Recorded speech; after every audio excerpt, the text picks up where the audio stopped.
Le fou court après les plaisirs de la vie et trouve la déception. Le sage évite les maux.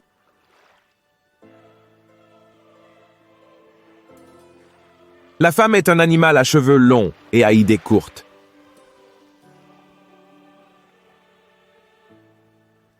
Qui critique les autres travaille à son propre amendement.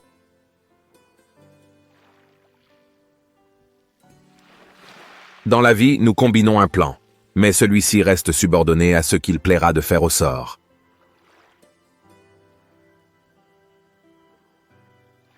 L'activité est indispensable au bonheur. Il faut que l'homme agisse, fasse quelque chose si cela lui est possible, ou apprenne au moins quelque chose.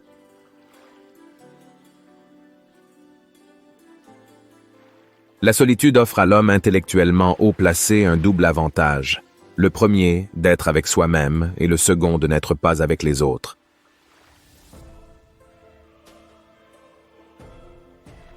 L'essentiel pour le bonheur de la vie, c'est ce que l'on a en soi-même.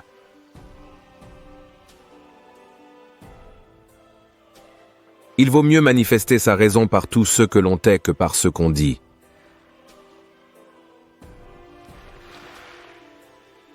Ce n'est plus souvent que la perte des choses qui en enseigne la valeur.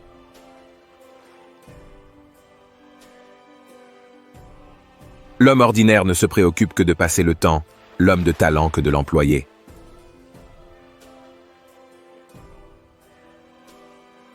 Il ne faut pas empiéter sur l'avenir en demandant avant le temps ce qui ne peut venir qu'avec le temps.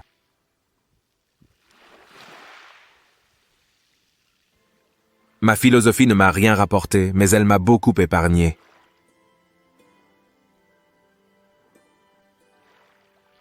Dans l'âge mûr, on s'entend mieux à se garder contre le malheur, dans la jeunesse à le supporter.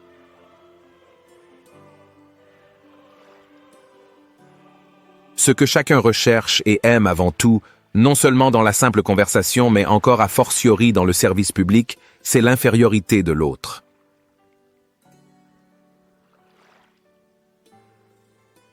La richesse est comme de l'eau salée, plus on en boit, plus elle altère, il en est de même aussi de la gloire.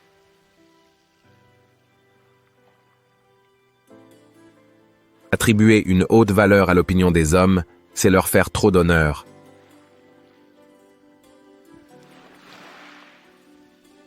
Pour ne pas devenir très malheureux, le moyen le plus certain est de ne pas demander à être très heureux.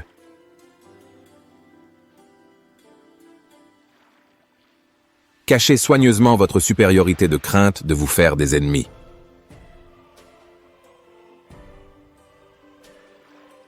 La vie n'est jamais belle. Seules les images de la vie sont belles.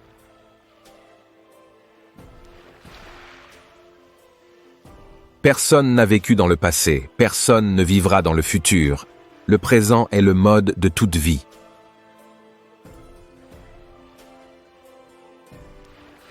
Le moyen de plaire en société est de laisser chacun parler de soi.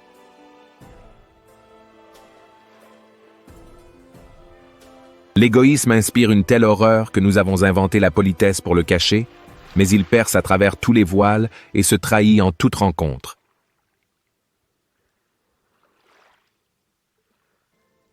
Désirer l'immortalité, c'est désirer la perpétuation éternelle d'une grande faute.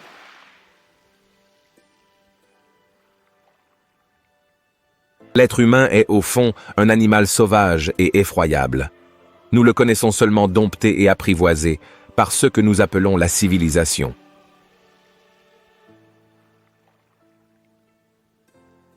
Aussi infailliblement que le chat se met à ronronner quand on lui caresse le dos, aussi sûrement on voit une douce extase se peindre sur la figure de l'homme qu'on loue.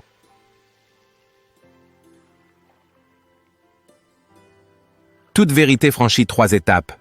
D'abord, elle est ridiculisée. Ensuite, elle subit une forte opposition.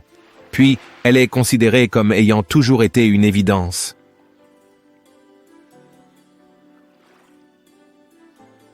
Une pitié illimitée envers tous les êtres vivants est la garantie la plus solide et la plus certaine de la bonne conservation des mœurs.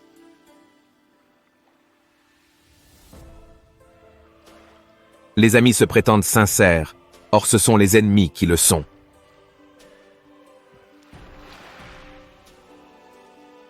Chacun est enfermé dans sa conscience comme dans sa peau.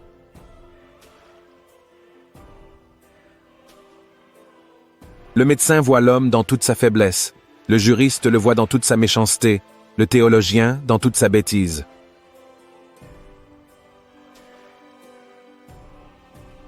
Les femmes sont comme des miroirs. Elles réfléchissent, mais ne pensent pas.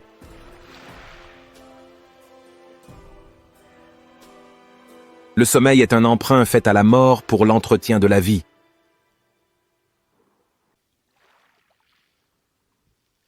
On porte ses défauts comme on porte son corps, sans le sentir.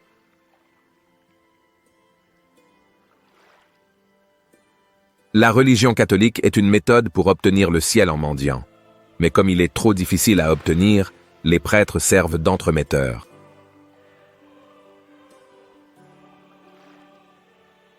Ni aimer ni haïr, voilà la moitié de toute sagesse. Ne rien dire et ne rien croire, voilà l'autre.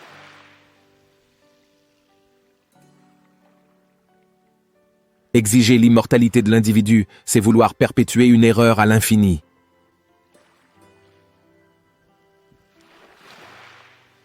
La vie d'un homme n'est qu'une lutte pour l'existence avec la certitude d'être vaincu.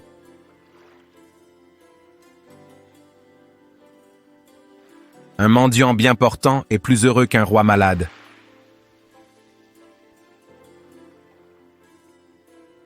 Si un Dieu a fait le monde, je n'aimerais pas être ce Dieu, car la misère du monde me déchirerait le cœur.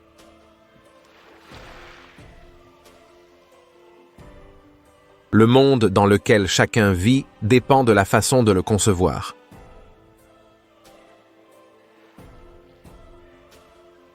La plupart des hommes sont tellement personnels qu'au fond, rien n'a d'intérêt à leurs yeux qu'eux-mêmes et exclusivement eux.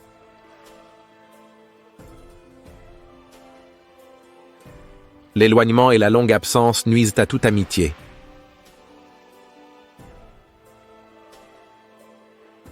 Les 9/10 de notre bonheur reposent sur la santé. Avec elle, tout devient source de plaisir.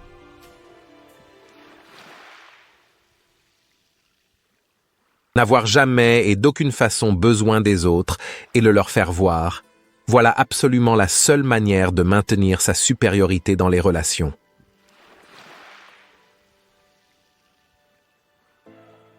Le sommeil est pour l'ensemble de l'homme ce que le remontage est à la pendule.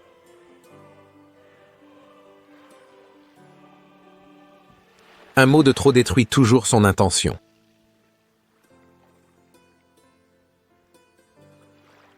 Le matin, c'est la jeunesse du jour. Tout y est gai, frais et facile. Il ne faut pas l'abréger en se levant tard.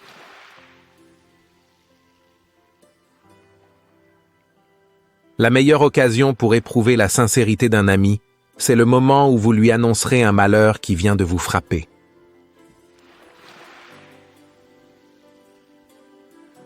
Les femmes se partagent en femmes trompées et en femmes trompeuses.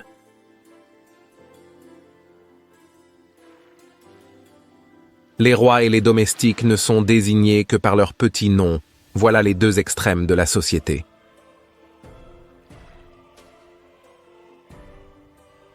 Le besoin sexuel est le plus violent de nos appétits, le désir de tous nos désirs.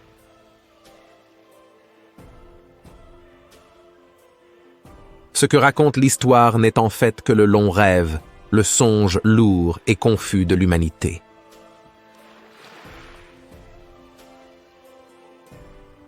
Persécuteurs et persécutés sont identiques. L'un s'abuse en ne croyant pas avoir sa part de souffrance. L'autre s'abuse en ne croyant pas participer à la culpabilité.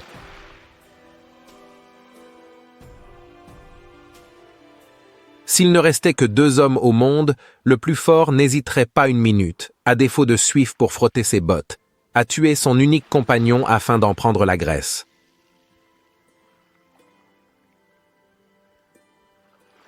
La condition caractéristique du rêve, c'est le sommeil.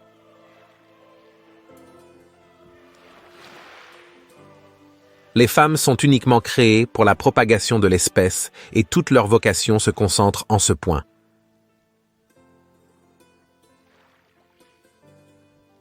La beauté est une lettre de recommandation qui conquiert tous les cœurs du premier coup.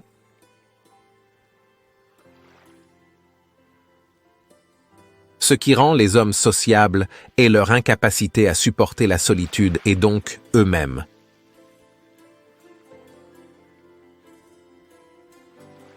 Toutes les religions promettent des récompenses pour les qualités de cœur ou de volonté, mais aucune pour les qualités d'intelligence ou de compréhension.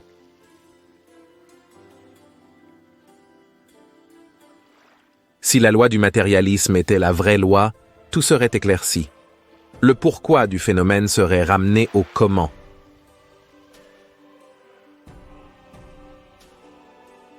Les hommes sont 1000 fois plus acharnés à acquérir des richesses que la culture, bien qu'ils soient parfaitement certains que le bonheur d'un individu dépend bien plus de ce qu'il est que de ce qu'il a.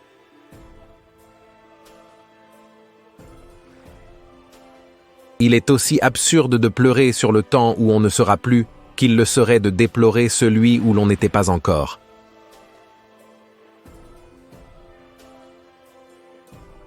Tout enfant est en quelque façon un génie, et tout génie un enfant.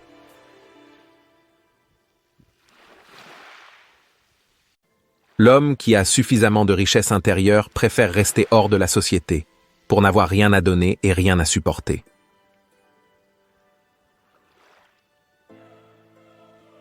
Plus un homme est bête, et moins l'existence lui semble mystérieuse.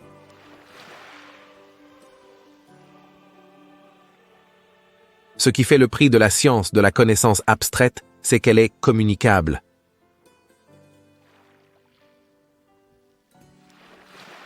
Se marier, c'est faire tout son possible pour se faire prendre en horreur par quelqu'un.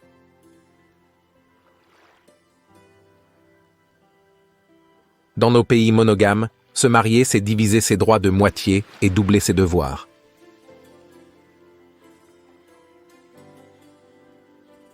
Comment peut-on prétendre que les amis sont rares dans le besoin? Mais c'est le contraire.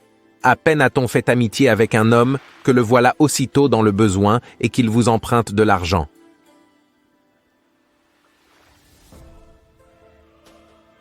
Le mépris vient de la tête, la haine vient du cœur et l'un exclut l'autre.